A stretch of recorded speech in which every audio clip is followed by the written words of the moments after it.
I welcome you all in the series of activity sheet, non-textual passage. Friends, this is section number 4 in your activity sheet, non-textual passage. This is question number 4. The instruction given in your activity sheet is read the following passage and do the activities. This is for 10 marks. मित्रांनो, तुम्हाला तुमच्या activity शीटमध्ये section 4 मधील प्रश्न क्रमांक 4A आणि प्रश्न क्रमांक 4B हे प्रश्न पाठ्यपुस्तकाबाहेरील परिच्छेदावर आधारित असतील. क्वेश्चन नंबर 4A हा उतार्यावर आधारित आकलनासाठी 10 गुणांचा प्रश्न असेल. Friends, question number 4B is read the passage given in question number 4A and write the summary of it. Suggest a suitable title to your summary. This question is for 5 marks. मित्रांनो, प्रश्न क्रमांक 4B हा प्रश्न क्रमांक 4A मधील उतार्यावर आधारित 5 गुणांचा summary writing म्हणजेच सारांश लेखनाचा प्रश्न असेल. तर आपण या प्रश्नांमधील सब ॲक्टिव्हिटीज एक एक करून बघणार आहोत. This is section number 4 in your activity sheet, non textual passage. यामध्ये 2 उपप्रश्न असतात, प्रश्न क्रमांक 4A आणि प्रश्न क्रमांक 4B. त्यातील आपण पहिला बघत आहोत, प्रश्न क्रमांक 4A. The given instruction in your activity sheet is read the following passage and do the activities. यामध्ये तुम्हाला 5 सब ॲक्टिव्हिटीज प्रत्येकी 2 गुणांसाठी याप्रमाणे 5 ॲक्टिव्हिटीज तुम्हाला सोडवायला दिलेल्या असतील आणि एकूण गुण आहेत 10. तुम्हाला व्यवस्थित टाइम मॅनेजमेंट करण्यासाठी या ठिकाणी अप्रॉक्सिमेटली तुम्ही हा प्रश्न 15 मिनिटाच्या आत सोडवायचा आहे. त्यामधील पहिली ॲक्टिव्हिटी आहे simple factual activity. Second activity is complex factual activity. Third activity is activity based on vocabulary. Fourth activity is activity based on contextual grammar. And the last activity is activity based on personal response, means open-ended question. All these sub activities are for 2 marks. आणि एकूण गुण आहेत 10.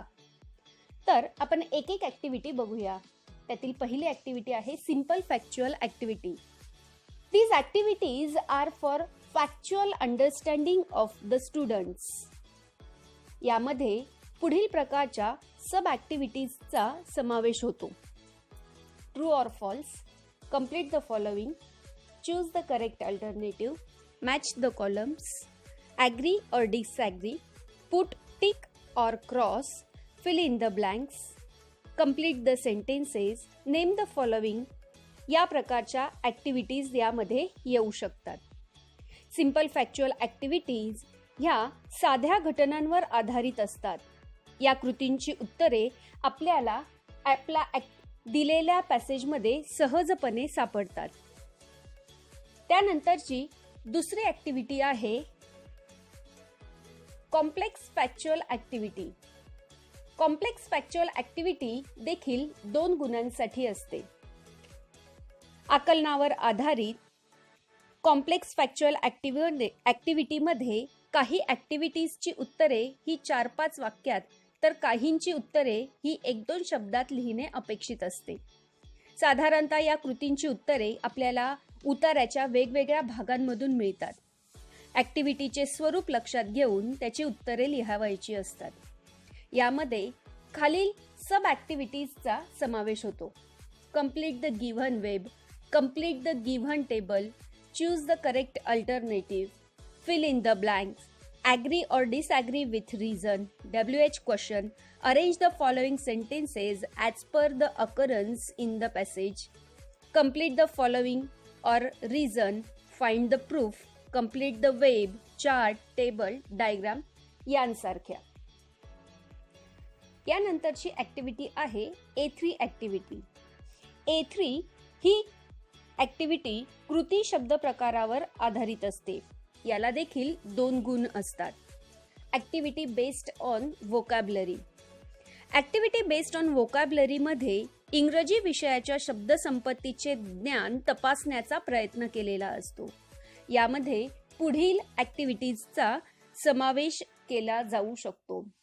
Match the pairs with correct relation, find out adjective, adverb, find out describing words used for the following nouns, cross the odd man out, write meaning of the following words, write root words of the following words, write synonyms of the given words, hidden words, jumbled words, complete the word grid, puzzle or quiz, cross out or pick out odd man, word register, use word or phrase in your own sentence, word puzzle, crossword or grid यांसारख्या ॲक्टिव्हिटीजचा समावेश केलेला असतो. Friends, the next activity is A4 activity. Activity based on grammar. A4 ही कृती व्याकरणावर आधारित असते. व्याकरणाचा अभ्यास नीट केला असेल तर यात पैकीच्या पैकी गुण आपल्याला मिळू शकतात. ॲक्टिव्हिटी बेस्ड ऑन कॉन्टेक्स्च्युअल ग्रामर या प्रश्नामध्ये इयत्ता 8वी ते 10वीच्या वर्गात शिकवलेल्या व्याकरणावर आधारित कोणत्याही प्रकारचे ग्रामर टॉपिक्स यामध्ये विचारले जाऊ शकतात. Means all grammar topics you have to cover.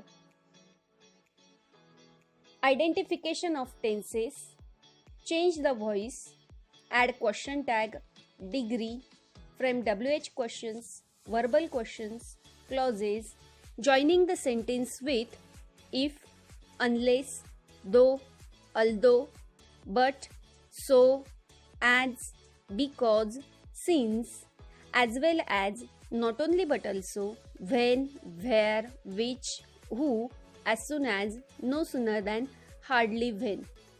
या प्रकारच्या ग्रामरच्या टॉपिक्सचा समावेश होऊ शकतो. त्यांचा सराव अधिकाधिक करणे आवश्यक आहे. त्यानंतरची पुढची ॲक्टिव्हिटी आहे A5 ॲक्टिव्हिटी. यालाच पर्सनल रिस्पॉन्स क्वेश्चन असं देखील म्हणतात.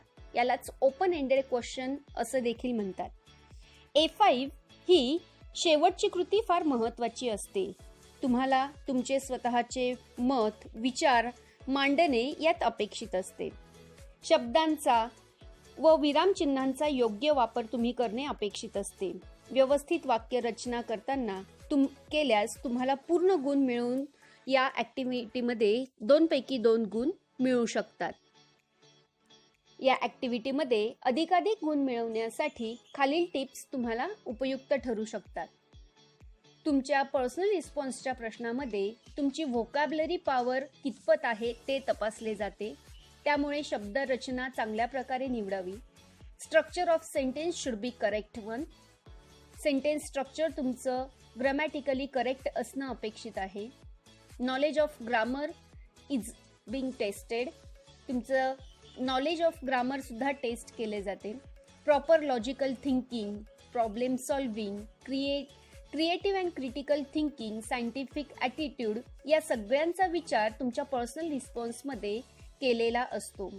आणि तुम्ही जे काही जस्टिफिकेशन तुमच्या प्रश्नाला विचारलेल्या प्रश्नाला दिलेले असेल ते जस्टिफिकेशन ऑफ युअर रिस्पॉन्स हे सुद्धा चांगल्या प्रकारे देणे अपेक्षित आहे.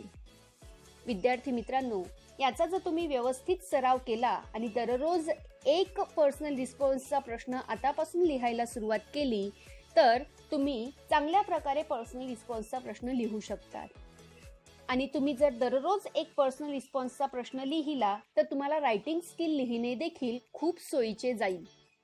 यानंतरचा पुढचा सब क्वेश्चन आहे question number 4B. Read the passage given in question number 4A and write the summary of it. Suggest a suitable title to your summary. हा प्रश्न तुम्हाला 5 गुणांकरिता विचारलेला असतो. क्वेश्चन नंबर 4A मध्ये आकलनासाठी दिलेल्या नॉन टेक्स्च्युअल पॅसेजची समरी म्हणजेच सारांश लिहिताना दिलेल्या वाक्याला अनुसरून आकर्षक टायटल देणे आवश्यक आहे व त्यातील महत्त्वाचे मुद्दे आपल्या शब्दात थोडक्यात मांडण्याचा प्रयत्न करायचा आहे. शक्यतो दिलेले जे पॅसेज आहेत त्यामधील वाक्य जशीच्या तशी लिहू नयेत.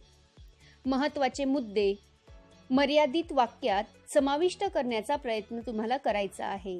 समरी लिहिताना उतार्यावरील सर्व महत्त्वाचे मुद्दे तुमच्या सारांशमध्ये येणे अपेक्षित आहे. समरी रायटिंग लिहिताना खालील मुद्द्यांचा समावेश तुम्ही करावायचा आहे. Read the passage carefully and understand it. सर्वप्रथम तुम्ही दिलेला अनसीन पॅसेज हा व्यवस्थित वाचायचा आणि तो समजून घ्यायचा.